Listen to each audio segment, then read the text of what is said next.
Young and Restless early spoilers February 16th to 20th. Phyllis takes everything in ruthless power grab and Diane explodes. On Wednesday, February 11th, Tessa Porter, Kate Fairbanks, updates Daniel Romalotti, Michael Graziade, that the police know where Mariah Copeland, Cameron Grimes, is. They've confirmed Dominic Chancellor, Ethan Ray Clark, is with her, and she is going to be arrested soon. Tessa tells him that Mariah lost interest in her and their daughter Aria Porter Copeland, Millie Engel. Tessa said that after all that, she just decided to stop fighting her feelings for Daniel. In the end, Tessa has no regrets about being with Daniel. He has no regrets either. YandR spoilers, Mariah, Dominic, and the emotional standoff. Tessa says that Mariah is facing prison once she's back and will need support. The question is whether that support will come from her or if she'll leave that to Sharon Newman, Sharon Case. Abby Newman, Melissa Ordway, Devin Hamilton Winters, Brighton James, Sharon and Detective James Burrows, Matt Cohen, are on a private plane. They are heading to stop Mariah from leaving the country with Dominic. And they all agree that Mariah needs help. They just need to get Dominic to safety. Mariah is in New Mexico. She was heading for the border. They debate how to approach her safely. And in the end, they decide Sharon needs to do it instead of the cops. Dominic's ordeal, and the private plane rescue on Young and the Restless. Mariah is driving with Dominic. He's complaining that he wants his parents. Mariah says they don't want him right now. Dominic freaks out when Mariah says they are going to their new home. He doesn't like her calling him Bowie. He starts yelling at her to stop and call his parents. Dominic unbuckles his seatbelt to grab the phone. Mariah is yelling and crying. Then she rants at Dominic for not appreciating her, and she says sorry. Dominic calls Mariah mean, and she says they can't go home. She talks about how she has a more significant bond with him than Abby does, because he grew in Mariah's belly. Dominic nods off as Mariah talks again about being his mommy and Dominic being her son. She is pulled over for this whole confrontation. YandR spoilers, Sharon and Abby reunite with Dominic. Then, Sharon gets in the car with her and says she brought some special people to see Dominic. The kid wakes up. Abby and Devin are there. Dominic runs to them, and they get him loaded onto the private plane on Young and the Restless. Dominic tells them Mariah was taking him to Mexico. So, Dominic says that he dreamed his daddy Chancellor, Connor Floyd, was watching over him from heaven. They tell Dominic that the police are going to take Mariah to a doctor because she is really sad. Devin calls Tessa and lets her know they have Dominic. He is safe, and Mariah has been arrested. Tessa is crying in Daniel's arms. She says she has to let Mariah go. She is ready to move on with Daniel. Detective Burrows lets Mariah know that once they're back in Genoa City, she is going to be charged with kidnapping. Emotional fallout for Mariah and Sharon on Young and the Restless. Sharon is there with Mariah. She tells her that moms find their daughters when they're lost. Sharon tells Mariah she loves her no matter what. They will get through this. Mariah is crying on her mom's shoulder. She clearly needs help. On Thursday, February 12th, Jack Abbott, Peter Bergman, is stunned when Nikki Newman, Melody Thomas Scott, shows up at the Abbott mansion really worked up and upset. I wonder if she's going to tell Jack about Lily Winters, Crystal Khalil, kidnapping. Big moves for Jack Abbott and Nikki Newman on YandR. We know that Nikki is going to tell Jack she's worried about what Victor Newman, Eric Braden, is going to do next. She fears he may go too far beyond what she can tolerate. Jack and Nikki are hugging, and he's comforting her. Diane walks in and is really irritated to see Nikki in Jack's arms. Victoria Newman, Amelia Heinley, spies on Phyllis and Billy Abbott, Jason Thompson plotting. She may overhear Phyllis bragging about chloroforming Kane Ashby, Billy Flynn. Phyllis, Billy, and Victoria. Plotting and power plays. We know that Phyllis is rushing to transfer assets over to them so Victor can't get them back from Kane. It looks like Newman Enterprises is meant for Phyllis. Chancellor is meant for Billy, and he asked for Newman Media to go to Sally Spectra, Courtney Hope. Phyllis didn't like that but agreed to it. I don't even know if Billy's girlfriend would accept it. I don't think she would. Also, Victor realizes something shocking about Kane. On Thursday, we'll see Victor over at the Kane train. He is in the bedroom when Adam Newman, Mark Grossman, walks in and sees Kane lying there, still as a corpse. At first, Adam worries that Victor did something to Kane. Of course, we know Phyllis just chloroformed him. Unless they figure it out, they may think Kane's drunk. They are definitely going to realize he's unconscious. Young and the Restless, Adam, Chelsea, and the Valentine's Day surprises. On Friday, February 13th, Adam is romancing Chelsea Lawson Newman, Melissa Claire Egan, for Valentine's Day. I'm sure they are going to try to forget all the Newman drama, at least for the day. Billy is going over the top to try and prove himself to Sally. But I think she will be upset if Billy tries to give her Newman media for Valentine's Day. I don't think Sally will like Billy trying to give her something that's stolen. Especially if it's because Billy's conspiring with Phyllis. That's not going to help. Plus, Sally is happy with Abbotcom. If Newman media is some sort of grand gesture from Billy, I think it's going to fall flat. Meanwhile, Noah Newman Lucas Adams is working overtime to impress Sienna Bacall, Tamara Braun, for Valentine's Day. It looks like he's not going to accept the breakup. He may head to Los Angeles. YandR February sweeps. What's next? The week of February 16th through the 20th is the last full week of February sweeps. Sweeps wraps on the 25th. The following week will have 3 more episodes of sweeps. Sharon supports Mariah as she is back in Genoa City, facing criminal charges for kidnapping Dominic. Christine Williams, Laura Lee Bell, is back soon, likely to represent Mariah. I have no doubt Christine is going to enter an insanity plea as she should because Mariah is totally unhinged. Nick Newman, Joshua Morrow, pain grows. It's not getting any better.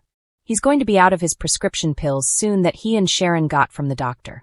By the end of sweeps, I think Nick's growing pain and medication crisis is going to move to the front burner. Returns to Genoa City. Lily, Patty, and Matt Clark. Lily is going to be back on screen in March. Crystal Khalil is already back filming after giving birth to baby number 3. Stacey Hayduke is returning as Patty Williams. She will also be on air in March. Maybe interacting with Mariah. I do suspect we may get one last hurrah from Matt Clark, Roger Howarth, by the end of sweeps. There is a spoiler saying, just when you think he's gone, he's back. There's one last big confrontation and conflagration. Noah and Sienna. Romance on the edge on Young and the Restless. Noah's heart is in Sienna's hands, but I doubt she is going to stay with him. It's probably going to send him back to Genoa City alone and brokenhearted. Claire Grace Newman, Haley Aaron, search for dirt on Audra Charles, Zuleika Silver, intensifies while she and Holden Novak, Nathan Owens, are in L.A. Claire wants to head to that gallery to get some buzzing with whispers that could not be ignored. The usually composed corridors of Newman Enterprises were alive with tension, every employee secretly watching, calculating, and fearing the next move. And at the center of it all was, her eyes glinting with the thrill of conquest. Over the past few months, Phyllis had been quietly maneuvering, building alliances and manipulating loyalties. What had once seemed like a steady climb in the corporate ladder had turned into a full-blown takeover. And no one saw it coming, least of all. Phyllis's plan was simple in execution but masterful in strategy. Weaken Diane's position by sowing doubt among Newman's board members, subtly discredit her decisions, and quietly ensure that every shareholder favor tilted in her direction. What made Phyllis dangerous was not just her ambition, it was her complete lack of hesitation. She had once been underestimated, dismissed as a woman scorned or a Newman foil, but those days were long gone. Today, she was a force to be reckoned with. The first domino fell at a crucial board meeting. Diane had called it, believing she was about to solidify her position as the controlling influence in Newman Enterprises. She entered the room with her usual poise, her smile polite but sharp, confident that years of experience gave her the upper hand. What she didn't anticipate was Phyllis's meticulously timed intervention. "Before we move to vote," Phyllis said, her voice calm but cutting, "I think the board should be aware of some recent developments regarding the Harrison project." Her words were innocuous on the surface, but they carried the weight of implication. Every eye in the room turned toward her, curiosity mixed with unease. Diane frowned. "Developments? I've not been informed." "Oh, you have been informed," Phyllis interrupted smoothly, producing a folder of documents that had somehow slipped through the cracks of Diane's oversight. "I simply thought the board should see the full picture before making any decisions. After all, transparency is key to our company's integrity." The board members murmured among themselves. A few glanced at Diane, silently questioning her competency. Phyllis didn't need to say more. Her work had already begun. Every doubt planted was like a spark in dry tinder. By the end of the meeting, Diane's confidence had faltered. Phyllis had managed to secure the votes she needed to temporarily sideline Diane's influence over the Harrison project. But Phyllis wasn't stopping there. No, she had bigger ambitions, ones that involved taking the company in a direction that Diane couldn't possibly anticipate. The next phase of Phyllis's plan was social warfare. She knew Diane thrived on perception, on being the gracious, polished executive everyone admired. Phyllis's attacks were subtle, almost invisible to the casual observer. A carefully leaked email here, a whispered suggestion there. Soon, Diane found herself portrayed in meetings and in the press as indecisive, reactive, even paranoid. Phyllis's charm worked like a veil over her ruthlessness. She smiled, comforted the anxious employees, and whispered assurances, all while tightening her grip behind the scenes. Then came the personal blow, the one that truly set Diane off. Phyllis invited herself to a gala in Diane's honor, the sort of event meant to solidify her social dominance in Genoa City. Diane had spent months planning the guest list, the seating arrangements, and even the speeches. But when the night arrived, Phyllis had arranged for a surprise announcement. She was now the chair of the Newman Foundation, with full control over all philanthropic decisions. Diane's name was mentioned only once, in passing, as an honorary advisor. The room had erupted in polite applause, while Diane stood frozen, her face a mix of disbelief and fury. "I don't understand," Diane whispered to herself, voice shaking, as she watched Phyllis accept congratulations from influential guests. How could she? But the words trailed off. She knew she had been outmaneuvered, and there was no quick way to recover her stature. Back in her private office, Diane finally let her emotions surface. She slammed her fists on her mahogany desk, scattering papers and letters. Her explosive temper, usually kept in check, boiled over. "Phyllis! That manipulative witch. She's taken everything from me," she screamed, her voice echoing through the empty corridors. Even the receptionist flinched at the intensity of her outburst. Meanwhile, Phyllis watched Diane's meltdown with the quiet satisfaction of a predator observing her prey. But she didn't gloat, not outwardly. No, that would be unprofessional. Instead, she sent a brief, sweetly worded message to Diane. "Congratulations on your new role as honorary advisor. I look forward to working closely with you." The words were polite, almost tender, but Diane knew better. It was a dagger wrapped in silk. As the days went on, Phyllis continued her domination of Newman Enterprises. She implemented sweeping changes, reorganized departments, and placed her loyal allies in key positions. Diane found herself increasingly isolated, powerless to influence any major decision. Every meeting she attended reminded her that her former power had been stripped away, replaced by Phyllis's calculating control. Even the staff, who had once admired Diane's leadership, now whispered about Phyllis's brilliance and decisive authority. Desperate, Diane attempted one final counterattack. She leaked sensitive information to a local business journal, hoping to expose Phyllis's manipulations. But Phyllis was already one step ahead. She had anticipated Diane's move, and the leak was swiftly traced back and discredited. Diane's credibility suffered a fatal blow, leaving her with no allies and no leverage. By the end of the week, the boardroom had been transformed. Newman Enterprises was no longer a battlefield, it was Phyllis's kingdom. Diane, exhausted and humiliated, retreated into her office, slamming the door and vowing to return stronger, but aware that for now, Phyllis had claimed absolute power. And in true Phyllis Summers fashion, she didn't celebrate. She simply walked through the halls, her heels clicking on the polished floor, eyes scanning her empire. She had taken everything, control, influence, respect, and done it with an elegance and ruthlessness that few could match. Diane had exploded, yes, but Phyllis had only smiled quietly to herself, knowing that in the game of power in Genoa City, she had just won decisively. Phyllis's victory was complete, but the war for Newman Enterprises was far from over. Diane may have been crushed, but her fire had not yet burned out. And in Genoa City, nothing stays buried for long. One misstep, one whisper, one flicker of doubt, and even Phyllis's empire could tremble. But for now, she reigned supreme, and Diane's explosion was a distant echo in the corridors she spilled unevenly across Genoa City that afternoon, cutting through the blinds at crimson lights like shards of gold against Mariah's trembling hands. She had been pacing for nearly an hour, her mind a whirlwind of fear, guilt, and determination. Across from her, Dominic leaned against the counter, arms crossed, jaw tight, his expression unreadable. He had always been the strong one, or at least the one who pretended to be, but today there was a crack in that armor. A crack that only Mariah could see. "You don't understand, Dom," Mariah said, her voice breaking mid-sentence as tears threatened to spill. "I didn't mean for any of this to happen. You have to believe me." Dominic's eyes, usually so warm when he looked at her, were stormy now. "Believe you," he echoed, his voice low but sharp. "Mariah, after everything, after what went down, you expect me to just believe you?"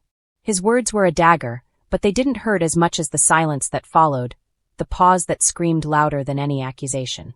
The room felt smaller with every heartbeat.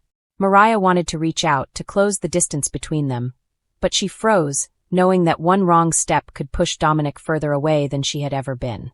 Memories flooded her mind, late nights at Crimson Lights, stolen moments filled with laughter. The first time he'd held her like the world could crumble and he would still keep her safe. And now those same memories felt like fragile glass, teetering on the edge of breaking. "I didn't have a choice, Dom," she whispered finally, barely audible. "I thought I was protecting you, protecting all of us. But I see now that I might have. I don't know, made everything worse." Dominic's gaze softened for a fraction of a second, just enough to make Mariah's chest tighten. She could see the inner conflict warring in him. The hurt, the love, the betrayal. His hand twitched, like he wanted to reach for her, but didn't know if he could. "You always think you're protecting everyone, Mariah. That's your problem," Dominic said, shaking his head slowly. "You carry the weight of the world on your shoulders, but sometimes you forget to carry us with you. And now," he trailed off, looking down at the floor. "Now, I don't know if I can trust that the next time you make a decision, it won't be at my expense." The words stung, but they also rang true. Mariah felt the weight of her choices pressing down on her, the mistakes she had made, the lies she hadn't meant to tell. She swallowed hard, steeling herself for the honesty she had been avoiding. "Dominic, I'm sorry," she said, the words almost breaking her. "I should have told you sooner. I should have been honest. I thought I was doing the right thing, but I see now that I was just scared. Scared of losing you." Dominic's shoulders stiffened again, but his eyes softened, glimmering with vulnerability. "You don't get it, Mariah. I've always been scared too. Scared of losing you, scared of getting hurt. But what hurts even more is when the person I love the most, the person I trust the most, makes choices behind my back." Mariah stepped closer, her heart pounding, the air thick between them. "I didn't want to hurt you," she whispered, reaching out, but Dominic held up a hand, stopping her just inches away. "This isn't just about what you didn't tell me," Dominic said, voice trembling with a mixture of anger and pain. "It's about us. About whether we can even come back from this. Because right now, I don't know if we can." Mariah's eyes filled with tears, hot and desperate. She had never seen Dominic like this, not so raw, not so uncertain. It made her chest ache, realizing the depth of the emotional chasm that had opened between them. But beneath the fear, beneath the heartbreak, there was still hope, a fragile, flickering hope that maybe, just maybe, they could find a way through. "I don't want to lose us, Dominic," she said, her voice quivering but firm. "I'll do whatever it takes. I'll be honest, I'll let you in, I'll fight for us. But I need you to meet me halfway." Dominic looked at her for what felt like an eternity, his mind a battlefield of emotions. He wanted to scream, to pull her close and never let go. But the hurt was there, gnawing at him, testing whether love could survive the weight of betrayal. Slowly, almost imperceptibly, his hand lowered. "Mariah," he started, voice softening. "I don't know if I'm ready to forgive. But I also don't want to walk away." Her heart leapt at his words, a fragile spark of hope igniting in her chest. "Then don't," she said softly. "Just don't walk away. Let me prove that I can be the person you deserve." Dominic took a deep breath, closing his eyes for a moment as if gathering courage. "You're going to have to earn that trust back, Mariah. Every single day. And it's not going to be easy." "I know," she said, swallowing the lump in her throat. "I'm ready. Whatever it takes." The room was silent, the tension still heavy but tempered by the fragile thread connecting them. Dominic finally stepped closer, closing the gap between them, and for the first time that afternoon, Mariah dared to hope. He reached out, brushing a stray strand of hair from her face, and she leaned into his touch, feeling the warmth she had feared lost forever. It's not over," Dominic murmured, his voice almost a whisper. "But we have a long way to go. You have to understand that, Mariah. One wrong move, and I don't know what will happen." "I understand," she said, tears streaming freely now, but this time mingled with relief. "I'll do it right this time, Dominic. I promise." He pulled her into a tentative embrace, holding her close but still wary, still fragile. Mariah rested her head against his chest, listening to the steady beat of his heart, a rhythm she had missed more than she could ever articulate. As the sun dipped lower, casting long shadows across the room, the emotional standoff between them had not fully resolved, but the first steps toward reconciliation had been taken. They both knew the road ahead would be difficult, paved with challenges, doubts, and lingering fears. But for the first time in days, they allowed themselves to believe that love, fragile, complicated, but enduring, might still find a way. Outside, the city hummed with life, indifferent to the personal battles waged in quiet rooms. Inside, Mariah and Dominic clung to one another, a small island of understanding amid the storm. And while their journey was far from over, the emotional standoff that had once seemed insurmountable had softened, leaving a tentative, hopeful path forward. In that moment, amid tears, apologies, and whispered promises, Mariah realized something crucial. Love was never about perfection. It was about showing up every single day and choosing each other, no matter how difficult the choice might be. And Dominic, for all his pain, was choosing her, even if hesitantly. Sometimes she thought ordinary afternoon in Genoa City, or at least as ordinary as life could get when the Newman and Abbott families were involved. But for Dominic, things were about to take a terrifying turn. Dominic, a young and ambitious executive at Newman Enterprises, had been caught in the crossfire of a dangerous corporate maneuver he hadn't even known existed. One misstep, one poorly timed meeting, and suddenly his life was at risk in ways he could never have imagined. The morning had started innocently enough. Dominic was supposed to meet with a potential investor in a neighboring city. The deal could be a turning point for his career, an opportunity to finally prove his worth to Victor Newman. He'd arranged for a private plane, a sleek little jet that promised efficiency and discretion. He boarded the plane confidently, briefcase in hand, oblivious to the storm that was quietly brewing outside the safety of the runway. Minutes after takeoff, Dominic's phone buzzed relentlessly. He glanced at the screen and froze. Unknown numbers. One message in particular sent a chill down his spine. "You should have stayed out of this. Now you're in it deep." Panic set in as he tried to call the number back, but the line went dead. Whoever had sent the message knew exactly where he was. And the fact that he was alone miles above the ground made him feel incredibly vulnerable. Suddenly, the plane shuddered. Dominic gripped the armrests as the engine sputtered, jerking the aircraft dangerously. He had no idea whether it was mechanical failure or sabotage. Sweat beaded on his forehead as he scrambled to his phone again, dialing numbers he hoped could reach someone capable of helping him. The screen lit up with a familiar name, Victor. Relief washed over him. Victor Newman could handle anything, or so he thought. Victor, meanwhile, was in his office, pacing like a caged lion. When Dominic's call came through, it was clear from the fear in his voice that something was seriously wrong. "Dominic, stay calm. Tell me exactly what's happening," Victor demanded, his voice cutting through the panic. Dominic tried to explain, but the plane jolted again, knocking him against the seat. "I think someone's tampered with the plane, Victor. I don't know what to do." His voice cracked with fear. Victor wasted no time.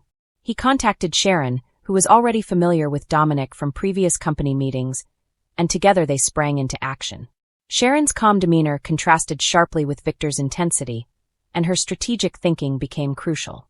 She quickly organized a private rescue operation, coordinating with a trusted pilot and a small fleet to track Dominic's plane via GPS.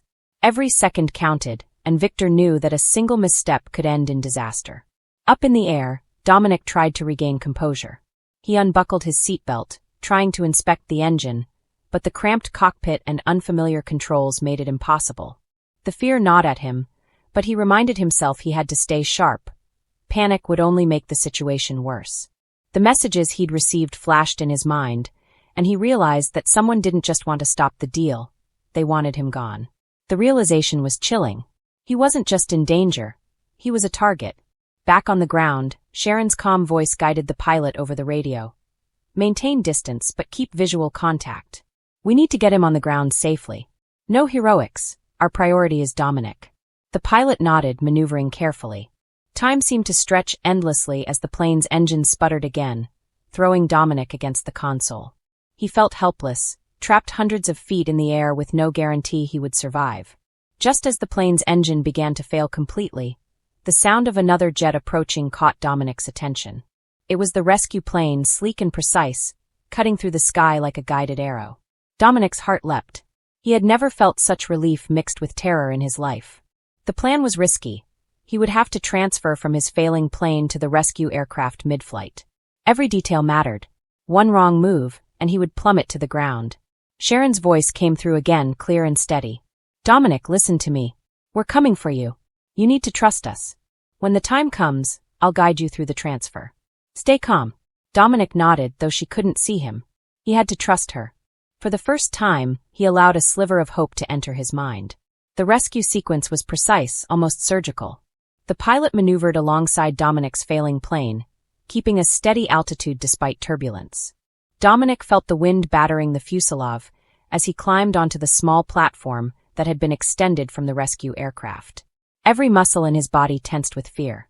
One slip could be fatal. But then, Sharon's voice cut through again, calm yet firm.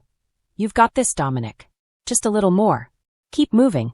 And with a final heart-pounding step, Dominic landed safely inside the rescue plane. Cheers erupted on the ground and inside the jet. Dominic collapsed onto the seat, trembling but alive. Relief washed over him like a tidal wave. Sharon smiled, her own tension easing as she guided the aircraft back toward Genoa City. Victor, monitoring the entire operation from the control center, allowed himself a rare moment of gratitude. Dominic was safe, and the nightmare had ended for now. When the plane finally landed, Dominic was greeted by Victor and Sharon, their faces a mixture of relief and stern concern. "You're lucky," Victor said, gripping Dominic's shoulder tightly. "Luck had nothing to do with it," Dominic replied, his voice hoarse. "You and Sharon, you saved my life." The ordeal left Dominic shaken but determined. He realized that in Genoa City, danger could come from anywhere, even a deal that seemed straightforward. But he also learned that he wasn't alone. Allies like Victor and Sharon could be counted on when the stakes were highest. And though he knew the shadow of the threat still lingered, someone had sabotaged that plane, and they could strike again. He also knew he would never underestimate the power of careful planning, courage, and trust. As the sun set over Genoa City, Dominic looked out of the plane window and silently vowed to uncover who had tried to kill him and why. It was more than survival. It was about reclaiming control in a city where trust was rare, and danger lurked around every corner. And if there was one thing Dominic knew for sure, it was that the ordeal had changed him forever. No private jet, no corporate deal, and no message of terror could ever make him forget the fear, the adrenaline, and ultimately, the rescue that reminded him why some people in Genoa City were worth trusting, even when everyone else seemed like an enemy.